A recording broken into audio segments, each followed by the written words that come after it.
Jal Jeevan mission নে ধন জীৱন মিছন 3 বছৰৰ পিছতো সম্পূৰ্ণ নহল জলজীৱন মিছনৰ আঁচনি কাম। বিহালীত পয়ালগা অৱস্থাত জলজীৱন মিছন আঁচনি কাম।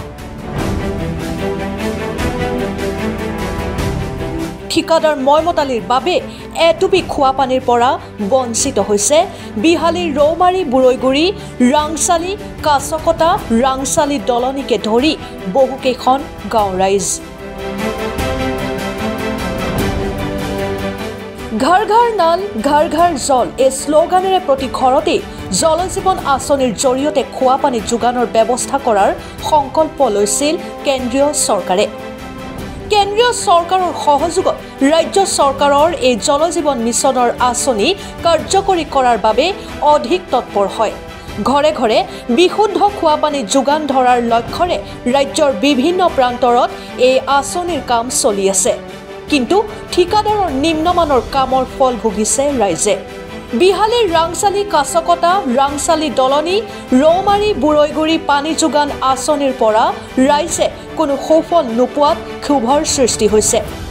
উত্থাপিত অভিযোগ অনুসৰি বিভাগীয় বিষয়াৰ দায়িত্বহীনতা আৰু ঠিকাদাৰৰ নিম্নমানৰ কামৰ বাবেই বিহালীৰ এই 3খন গাঁৱত ধোঁৱাচাঙত উঠিল প্ৰধানমন্ত্ৰী সপোনৰ আঁচনি। বিহালীৰ ৰাংচালি কাছকটা ৰাংচালি দলনি আৰু ৰৌমাৰী বুৰৈগুৰি এই 3খন গাঁৱৰ জলজীৱন মিছন ঠিকা লাভ কৰিছিল বিহালী বেদেতি কোলাগুৰিত অৱস্থিত কাজিৰঙা চাহ উদ্যোগৰ স্বত্বাধিকাৰীজনে। কিন্তু তেওঁ কৰা সকলো কামতে আছে বিসংগতি। তাতোকৈ ডাঙৰ কথা যোৱা 3টা বছৰতো সম্পূৰ্ণ কৰিব নোৱাৰিলে আঁচনি কাম, যাৰ ফলত জলজীৱন মিছনৰ নিৰ্মাণ কৰি থোৱা ঘৰৰ ভিতৰত ৰাতি হলে বহে মদৰ আড্ডা। ক'ত গ'ল জনস্বাস্থ্য কাৰিকৰী বিভাগৰ বিষয়া কৰ্মচাৰী? কিয় চকুত নপৰে এইসকল কামচোৰ ঠিকাদাৰৰ ওপৰত? নে ঠিকাদাৰৰ কথা মতেহে উঠা বঢ়া কৰে জনস্বাস্থ্য কাৰিকৰী বিষয়াই?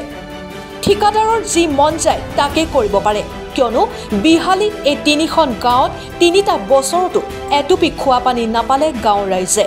ঠিকাদাৰ হেমাহিৰ বাবেই 3 বছৰে ৰাংচালি কাছকটা ৰাংচালি দলনি ৰৌমাৰী বুৰৈগুৰিৰ এই 3খন গাঁৱৰ জলজীৱন আঁচনিৰ কাম পৰি ৰ'ল এইদৰে। বিশুদ্ধ পানীৰ কাৰণে আমাৰ ইয়াত ৱাটাৰ ছাপ্লাই দিছিলে। এতিয়া 3 বছৰ দিন হৈ গ'ল, একো তেনেকেই পৰি আছে। কোনো আমাৰ হেৰি ঠিকাদাৰ কামখিনি মানে সম্পূৰ্ণ ক্লিয়াৰ নকৰিলে। তাকে এতিয়া চৰকাৰে মানে কি ঠিকাদাৰ মানে হেৰি কৰিলে পঠিয়ালে, কামখিনি কৰা নাই। তাৰ ঠিকাদাৰক মানে বিহিত ব্যৱস্থা দি পিনে কামখিনি আগুৱাই নিব পাৰে যেন তাকে কামনা কৰি আছোঁ। বিহালী বাকীবিলাকত চবতে পানী পাই আছে। আমাৰ 4টা ৰাংচালি দলনিত এটা, ৰাংচালিত এটা, আমাৰ এই বুৰৈগুৰি এটা আৰু নতুন ৰৌমাৰীত এটা, এই 4টাত এইজন ঠিকাদাৰে পাইছিলে বুলি কোৱা শুনিছোঁ। কিন্তু কামখিনি ক্লিয়াৰ হোৱা নাই, কাম ক্লিয়াৰ কৰা নাই। এই 3 বছৰ হৈ গ'ল, এনেই পৰি আছে। বনাই পিনে এনেকৈ পেলাই থ'লে কিবা কাম আহিব জানো? আমাৰ পানী দৰকাৰী। এই আমাৰ পানী দামকল কিবা কিবি কুঁৱাৰ পানী এতিয়া খৰালিমহীয়া শুকাই যায়। আমাক পানী জৰুৰী কাম আছিলে। মুখ্যমন্ত্ৰীলৈ সেই ঠিকাদাৰৰ ওপৰত বিহিত ব্যৱস্থা কৰি আমাৰ কামটো যে সোনকালে আগবঢ়াই নিয়ে তাকে আমি কামনা কৰিছোঁ। আমাৰ বুৰৈগুৰি ৰৌমাৰী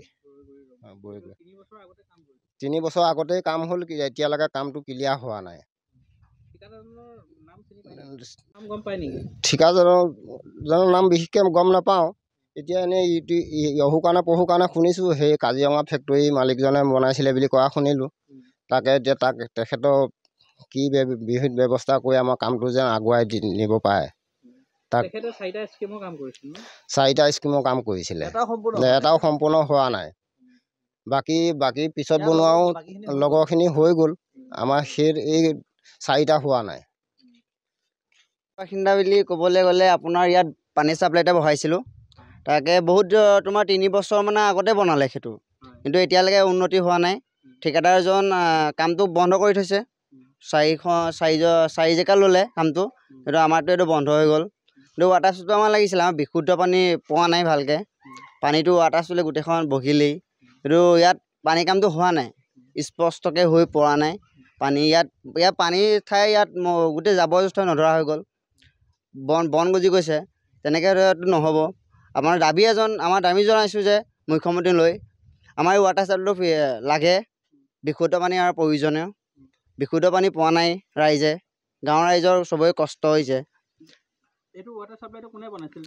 আমাৰ এইটো ৱাটাৰ চাপ্লাই কাজিৰঙা ফেক্টৰী আপোনাৰ ঠিকাদাৰ লৈছিলে, মালিকজনৰ নামটো অকণমান পাহৰিছোঁ। ঠিকাদাৰজনৰ নাম আছিলে কিবা এটা আছিলে, অলপ পাহৰিছোঁ। কিন্তু হয়, কাজিৰঙা ফেক্টৰী মালিকে লৈছিলে, কিন্তু কামটো 4টা লৈছিলে। কিন্তু আমাৰ এইটো এতিয়া বন গজিব হৈ গ'ল, কিন্তু কামটো হোৱা নাই।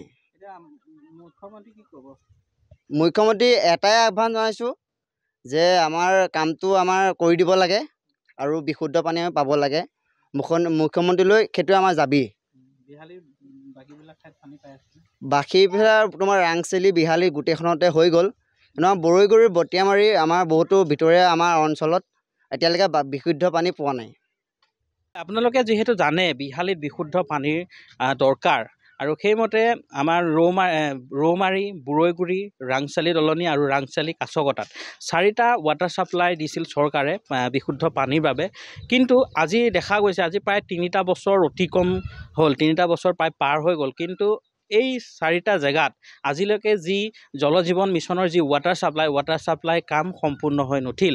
সেইকাৰণে মই এগৰাকী স্থানীয় বাসিন্দা হিচাপে অসম চৰকাৰৰ মাননীয় মুখ্যমন্ত্ৰীক অনুৰোধ জনাইছোঁ, তেখেতে এই স্কিমৰ ওপৰত চকু দিয়ক আৰু এই স্কিমসমূহ সম্পূৰ্ণ কৰি গাঁওবাসী ৰাইজক বিশুদ্ধ পানীৰ যোগানৰ যি ব্যৱস্থা কৰি দিয়ক। আৰু এই স্কিমখিনি যিগৰাকী ঠিকাদাৰ লৈছিল, ঠিকাদাৰগৰাকীৰ নাম মই সবিশেষ নাজানো। তেখেতৰ ইয়াতে যি কাজিৰঙা ফেক্টৰী আছে, কাজিৰঙা চাহ ফেক্টৰী, সেই ফেক্টৰীটোৰ মালিক বুলি শুনা পাইছোঁ। তেখেতৰ ওপৰত বিহিত ব্যৱস্থা গ্ৰহণ কৰক, কিয়নো তেখেতে এইদৰে বহুতো স্কিমৰ কাম আজি 3 বছৰ ধৰি আধা কৰি পেলাই থৈ দিছে, যাৰ বাবে গাঁৱৰ ৰাইজ বিশুদ্ধ পানীৰ পৰা বঞ্চিত হৈছে।